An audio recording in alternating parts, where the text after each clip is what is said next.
story with us, Active.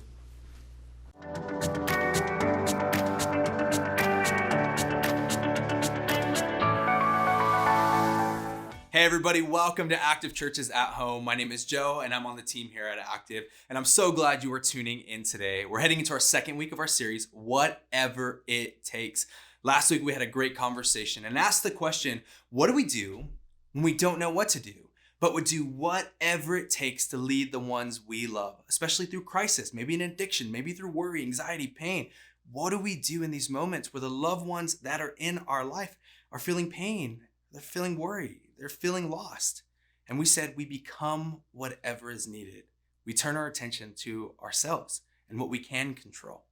Today, we're going to be having a conversation about what it looks like to lead those around us in a practical and tangible way. And I have a leadership style that I want to submit to you. But before that, let me tell you about a time that I was in high school. When I was in high school, I loved to put my foot in my mouth, and I did so very often. One time we were at a birthday party and somebody was talking about somebody else's chocolate chip cookies. Chocolate chip cookies. For some reason, that got my heart boiling, and I said out loud, I can make better chocolate chip cookies. I don't know why I said that to this day, but the next thing you know, I found out that I was responsible for bringing all the chocolate chip cookies to the Friendsgiving that was happening in 2 weeks. 2 weeks passes by, day of the Friendsgiving comes, and I still don't know how to make chocolate chip cookies. And so what I do is I look up a quick recipe. I see that I'm supposed to bake them at 350 degrees, and I wanted to cut the time in half. And so I decided in that moment, I'm not going to do 350 degrees. I'm going to cheat the system. I'm going to do it so much faster, so much more streamlined. I'm going to bake them at 450 degrees. Bad idea. What happened was bland, crispy, gross chocolate chip cookies. Instead, I dumped them all out, went to Albertsons, brought a batch of cookies from Albertsons to my buddy's house, and everybody had a great time. And to this day, nobody knew that I did not make those chocolate chip cookies. But isn't it true that when the temperature changes, the contents of the oven also need to change?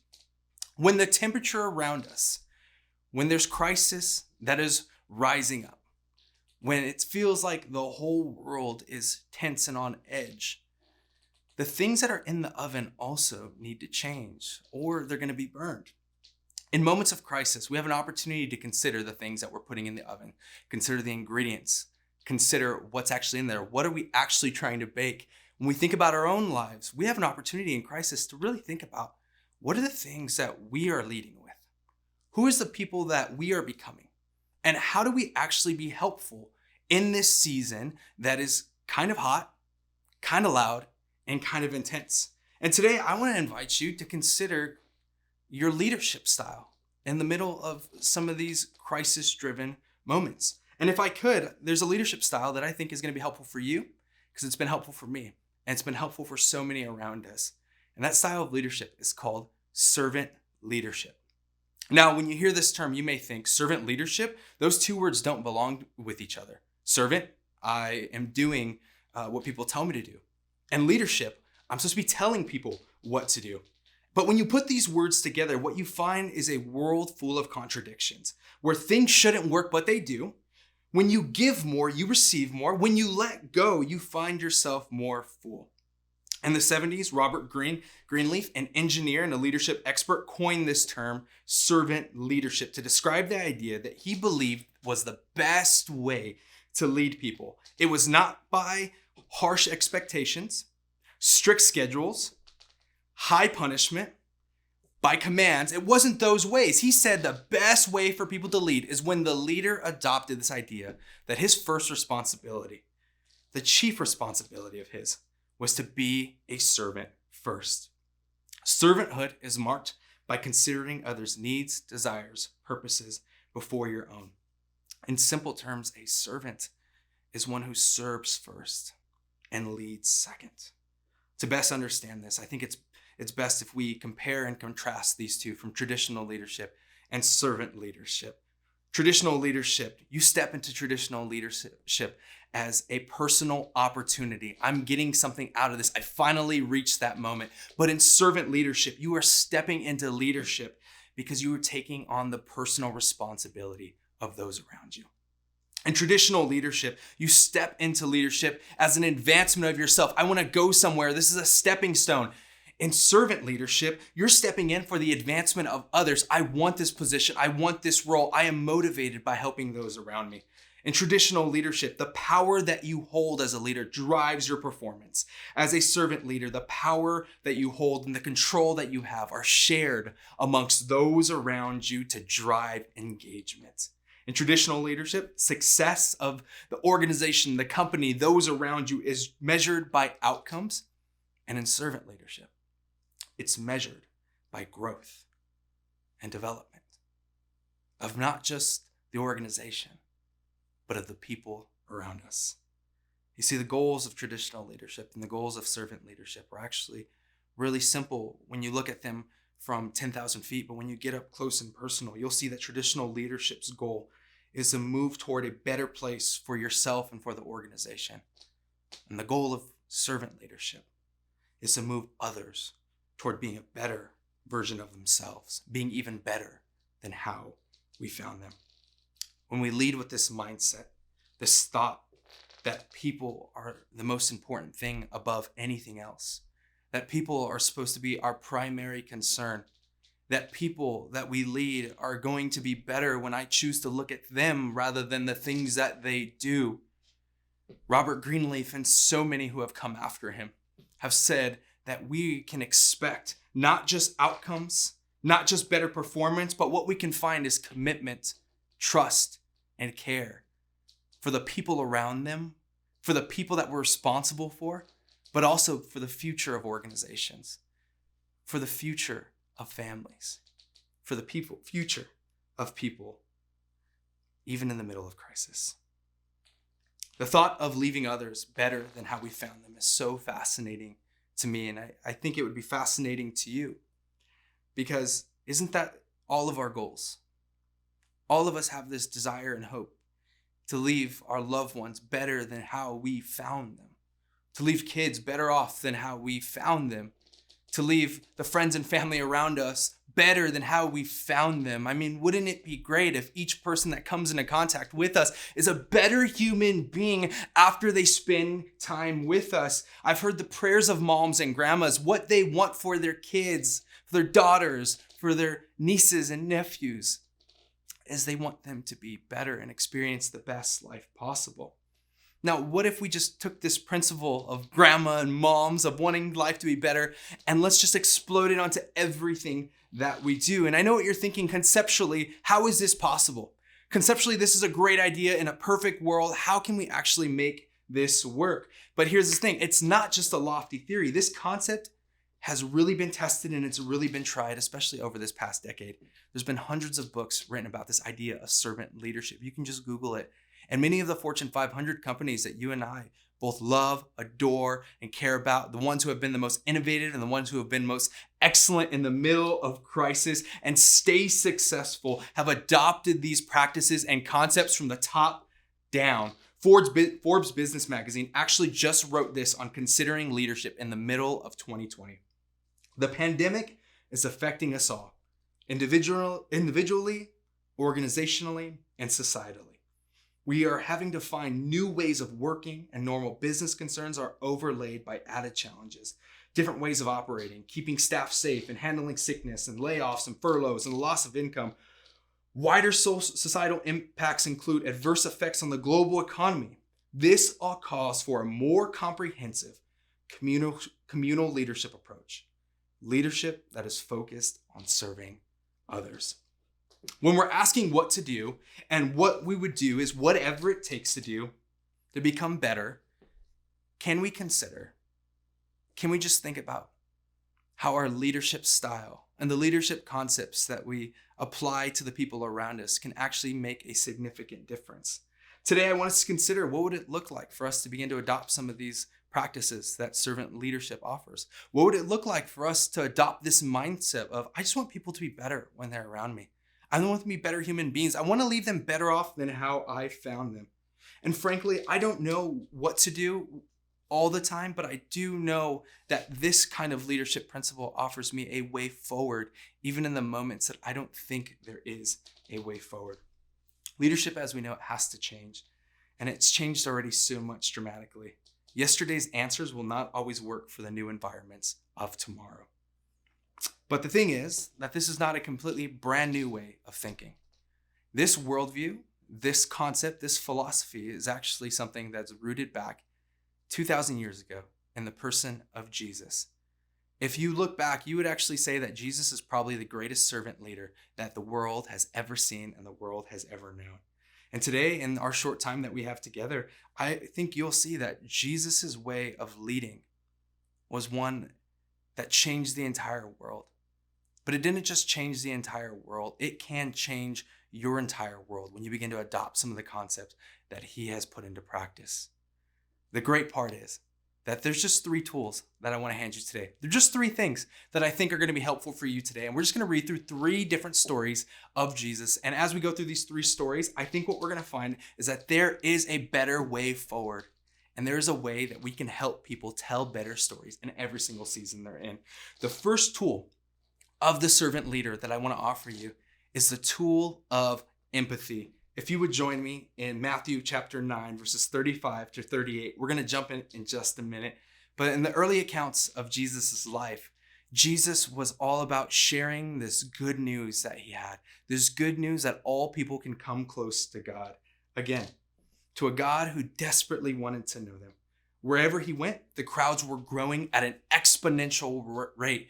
It was getting more packed. It was getting more intense and more people were coming to him. And in the beginning of chapter 9, what we see is Jesus pauses and he looks at these crowds that have been growing and it says this: Jesus went through all the towns and villages, teaching in their synagogues, proclaiming the good news of the kingdom and healing every disease and sickness. When he saw the crowds, he had compassion on them because they were harassed and helpless, like sheep without a shepherd. Then he said to his disciples, "The harvest is plentiful, but the workers are few.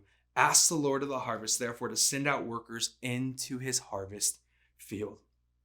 In the moment of seeing the crowds, the first thing Jesus does is he sees them as helpless. His heart breaks. He sees their pains. He sees their woes. He sees their worries. He sees that they're coming to him because they're in desperate need of a brand new way of doing things. His heart broke for these people in the middle of crisis. The very definition of empathy is when you're able to understand and resonate with the feelings of others. And if you don't resonate and don't understand, and we criticize and we complain about the feelings of others, you know what happens in those moments? People turn their backs from you. Yeah, you may be responsible for them. You may give them a paycheck, but you don't lead them in that moment. When we look at people, how do you view them? How do we view people who are in crisis, who are in need of help? Do we look at them for what they produce? Do we look at them as a product that can be interchanged? Do we look at them as an interchangeable part? Or do we look at them as people who are hurting and in need? People tend to associate their work with their productivity. What Jesus does in this moment is he associates their value with their humanity. See, you and I both do this thing where if we're unable to do something, or if we're not smart enough or not qualified enough, we can really put a lot of pressure on ourselves to work harder and to be better. And we can often associate ourselves with the things that we do. But you and I both know we're not products. We're more than that. We're people. And Jesus reminds us of that, is that people are people. And he asks, can we make people people again? It's a rehumanizing thing when you're willing to look at somebody who has flaws, who has pain, who has worries, and say, I see you, I hear you, I notice that, and you are more important than the things that you do. Empathy makes people people again.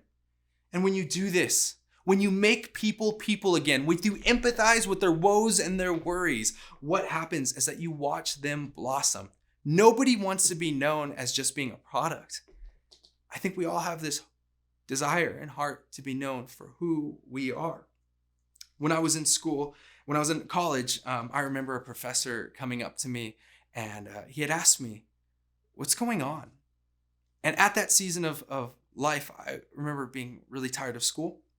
Financial stresses were really real. I was about to graduate and thinking about what was next, and that was overwhelming my soul and overwhelming my mind. And this was a class that I absolutely loved. For about 2 weeks, I completely checked out. Mentally, I wasn't all there. I remember being in the class and my eyes just glazed over. I remember I was doing less and less for my homework assignments. And I remember the teacher coming to me and being like, "What's up, man? Are you, what's going on?" And I remember automatically going to defense, like, "Oh, you know what? I'm fine. I'll re-engage. I'll do better." And he would stop me and he would say, "No, are you okay? My concern isn't about the homework. My concern isn't about what you're producing. My concern is you." In that moment, he made me a person again.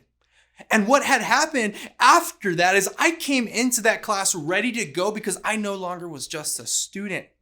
I was somebody that he deeply cared about. Empathy changes the game for people. And I know empathy may not come natural for all of us because it didn't come naturally for me. But just because something's not natural doesn't mean that we don't do it.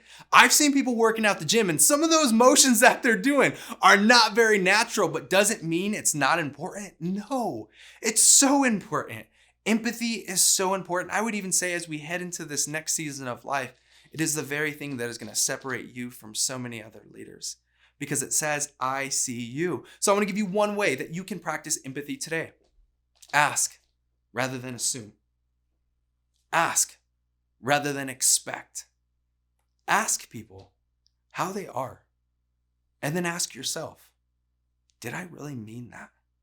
When we begin to ask people what's going on in their life and if they're okay and how you can be present for them, what you'll see is that people's world begins to change because they no longer just feel as their products going through the motion. Right now, we're in a season where so many people, including our kids, not everybody feels perfect right now, and nobody feels like themselves. Empathy says, I'm going to see you and I'm going to hear you. I'm going to be present for you right where you are at. By listening and empathizing, you'll find a greater level of trust, and you'll also find a greater level of commitment.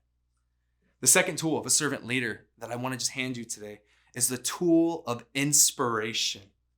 In John chapter 8, the disciple John tells about a time that that Jesus was teaching at the temple. And while he was teaching at the temple, a woman was brought to him who was disheveled, who was red in the face. She was obviously had been crying, and she was brought by other religious figures, and she was pushed through a crowd and tossed in front of Jesus.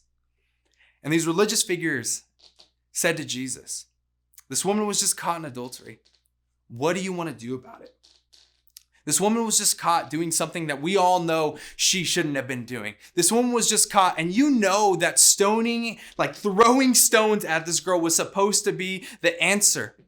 See, what we learn actually as we're reading this passage is that these people didn't do this for the sake of tradition. They didn't do this for the sake of religious law. They did this because they were trying to make a point. They wanted to trap Jesus into saying something that would incriminate himself. And so now we have this girl who is humiliated publicly in front of everybody, tears in her eyes, knowing she did something wrong, knowing that she was in pain, knowing that she chose the wrong way. And these men, these religious figures, are using her as an example. They're humiliating her. Yes, what she did was wrong. But I love what Jesus does in this moment. He kneels down and begins to draw in the ground. John 8, chapter 8, verse 7 says, "When they kept on questioning him, he straightened up and said to them, 'Let any one of you who is without sin be the first to throw a stone at her.' Again, he stooped down and wrote on the ground. At this time, those who heard began to go away, one at a time. The older ones first, until only Jesus was left, with the woman still standing there. Jesus straightened up and asked her, 'Woman, where are they? Has no one condemned you?' 'No one, sir,' she said. 'Then neither do I condemn you,' Jesus declared. 'Now go and leave your life of sin.'" I'm going to teach you some of the most powerful words you can ever share with anybody. I believe in you. I believe in you. What Jesus is doing in that moment, as he is picking this woman off the ground, as he is pushing the crowds away from her by a simple question, and by telling her to go and leave her life of sin, what he is telling her is, I believe in you. He could have talked about our brokenness. He could have talked about all the problems. But what I know to be true is that none of that is helpful in this moment. What this woman needed was to be told that there was a better way forward. What this woman needed was somebody to believe in her. I used to work in student ministries, and something I would always tell my team, because it was told to me, was that every student is just one adult away from being a success story. Every student is just one adult away from being a success story. Why? Because adults who believe in students can change their world. And now, being a little older, I realize it's not just students. I believe now that every person is one interaction away from being a success story. Every person is one interaction away from being a success story. Do we believe in the people that we're leading? And do they know that we believe in them? You ever heard that fun little kid story, fun little kid song? Sticks and stones may break my bones, but words may never hurt me. I wish that was true. It's really cute. But I know that the things that have stayed with me the longest have been words. Words that were said to me that were really damaging. Words that have left scars on me and left scars on my soul. And also words that haven't been said. Words like, I'm sorry. Words like, I love you. Words like, I believe in you. Our words are powerful tools. Don't ever tell me that words aren't powerful tools, and don't ever underestimate the power of your words with your kids, with your friends, with your spouse, with the employees. Don't ever forget that your words carry so much weight. A text message, a phone call, an email, a Facebook message. Those words placed in the middle of crisis have the possibility of rearranging realities. They have the possibility of people saying, I have hope again. I'll give this one more chance. I'll keep going. I'll keep moving forward. It just takes the act of belief. If you want to inspire somebody, believe in someone. See, great actions, inspirational actions are great. But words like I believe in you can be even greater. You'll be blown away when you begin to believe in the people you're leading. And they know it. Leaders who embrace inspiration find themselves surrounded by trust and motivated by trust. And the third and final tool I just want to hand you today is the tool of action. John chapter 13, if you would turn there with me, mark it in your Bible, you're going to want to check out this story at some point. This story is so powerful. I just want to read the beginning of it, and I want you to check out the rest at another time. John chapter 13. It was just before the Passover festival. Jesus knew that the hour had come for him to leave this world and go to the Father. Having loved his own who were in the world, he loved them to the end. The evening meal was in progress, and the devil had already prompted Judas, the son of Simon Iscariot, to betray Jesus. Jesus knew that the Father had put all things under his power, and that he had come from God and he was returning to God. So he got up from the meal, took out his outer clothing, and wrapped a towel around his waist. Isn't it so interesting? Isn't it so powerful that the thing Jesus does after he finds out that he's coming into his power and he's about to step into his divine purpose, the thing that he does first is he takes off his cloak and he fills a basin full of water and he gets on his hands and knees and he begins to wash his disciples' feet. He begins to wash those he loves, their feet. He begins to care and do the thing that nobody else would do. You see, washing feet back in that day and age was reserved for servants and slaves. And Jesus says, I'm going to take on this role and I'm going to do the thing for you that a teacher, that a master, that a rabbi, that a Lord, that a God figure shouldn't be doing, because I want to show you first and foremost that I came to serve you. And then he turns around after this is all over and he says, now do this to each other. Never put anything beneath you. Act and respond, because your love can actually change the world, can actually rearrange people's reality. Leadership is love come to life. Empathy says, I'm here for you. Inspiration says, I believe in you. Love says, I will do whatever it takes to make you better. And Jesus washing his disciples' feet lets them know that this is the model, not just for you, but this is the model for the world. Can you imagine what the world would look like if instead of us throwing crisis and throwing critique and wanting everybody to fix all the problems, we actually stopped for a moment and picked up a towel and said, I can clean this thing up. I can be a part of the solution. I can be a part of helping the people around you, the leaders that you are responsible for, and the employees that you're responsible for, those kids, the students, all the people that you're responsible for as a leader. They may just need you in this moment to stop, pause, and join them in the crisis. Join them in the confusion. Empathize with them, inspire them, but also do life and serve alongside of them. The servant leader knows that to change people's world, we have to be willing to clean up the mess. There's already so much noise in this world on what to do, what not to do, but what a world in crisis needs is less noise and more towels. Be a part of the cleanup. When you build a culture of action in your home and in your work, you're going to see a dramatic shift in attitude that's going to blow your mind. Because instead of who's going to clean up this mess, it's going to be on how can I help in the best way to clean up this mess, because I take responsibility for this world. Jesus took responsibility for us. And he's saying, take responsibility for the lives and the worlds around you. And we can tell better stories together. I have a friend named Steve. And Steve was a fire chaplain in Redlands. He was a pastor at a church. He was also a hospital chaplain, a hospice chaplain. And he sat with people in their last moments. He grieved with families. He was there for first responders. Steve loved me and he loved my wife really well. And he was present in so many significant moments for us. I also had the privilege of him being a part of our church community at one point in time for about 6 months as he transitioned into retirement. He transitioned into retirement because he looked at the state of the church and said, it's time for young people to lead this thing. His heart and his hope was always to be the first one to pick up a towel and be the last one to leave.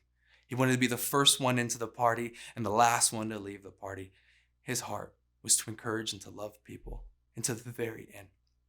Last week, Steve passed away suddenly.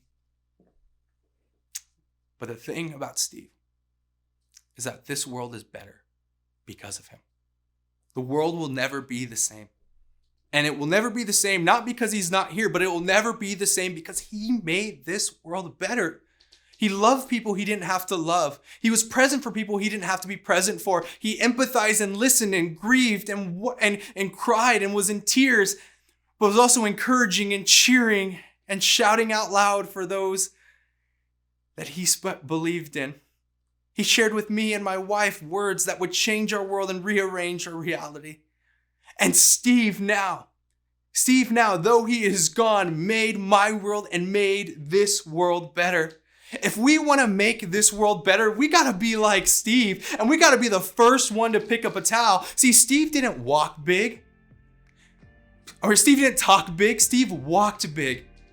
Steve didn't just act flashy. Steve wasn't just a flashy leader. No, Steve wanted this world to be a better place, and he knew the best way to do that was to do as his Jesus did and do whatever it takes to clean up the mess and help people find their towels.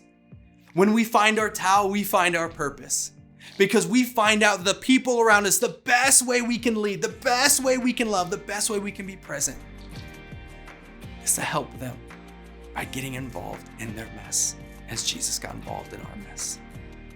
Jesus wants to be a part of your story. As he washed the disciples' feet, he's just saying, let me serve you. There's nothing I'm asking of you. I'm just asking you to let me be a part of your life. And Jesus' invitation is, will you let me do it? Will you let me serve you? In Jesus serving us, he gives us life. He tells us that a better story is possible, and he says we together can make this world a better place. I believe in you, Active. I believe in you, church.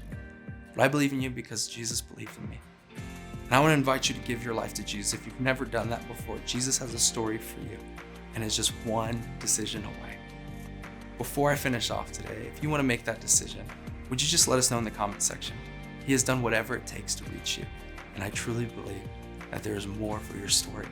And I want to do this life and this story with you as God steps into your life and rearranges our reality and teaches it what it looks like to be a servant leader. Will you join me in prayer? Father God, we give you our hearts, our mind, and our soul. And God, in this moment, we give you our worries. We also turn that worry into worship and believe that you can tell better stories. Thank you for serving us. Thank you for loving us. Now help us serve others around us. We all have said in your son's holy name, and all God's people said, amen.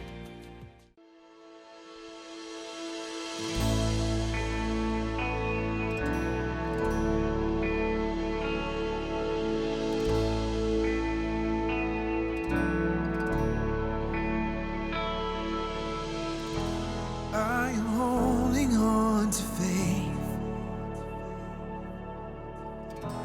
'cause I know you'll make a way. And I don't always understand, I don't always get to see, but I will believe it, I will believe it. 'Cause you make mountains move, you make giants fall, you use songs of praise to shake prison walls. I will speak to my fear, I will preach to my doubt. You were faithful then, you'll be faithful now.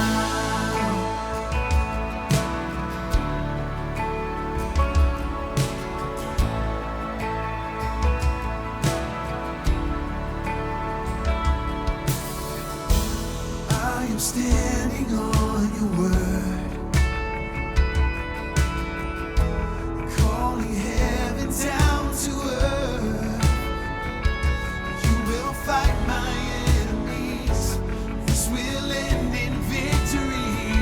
And I will believe it, yes I will believe it. 'Cause you make mountains move, you make giants fall, you use songs of praise to shake prison walls. I will speak to my fear, I will preach to my doubt. You were faithful then, you'll be faithful now. Oh, you were faithful then, you'll be faithful now. Yes, I know and I know you never fail. Yes, I know that I know you never will. Yes, I know that I know you never fail.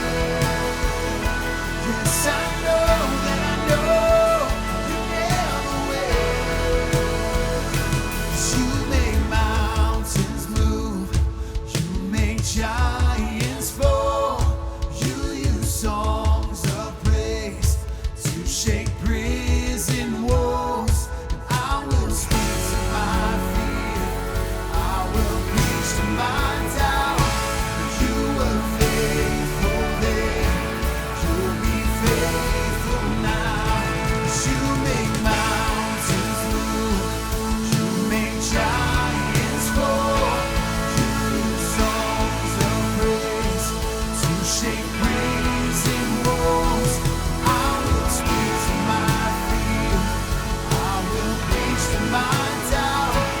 You were faithful then, you'll be faithful now. Oh, you were faithful then, you'll be faithful now.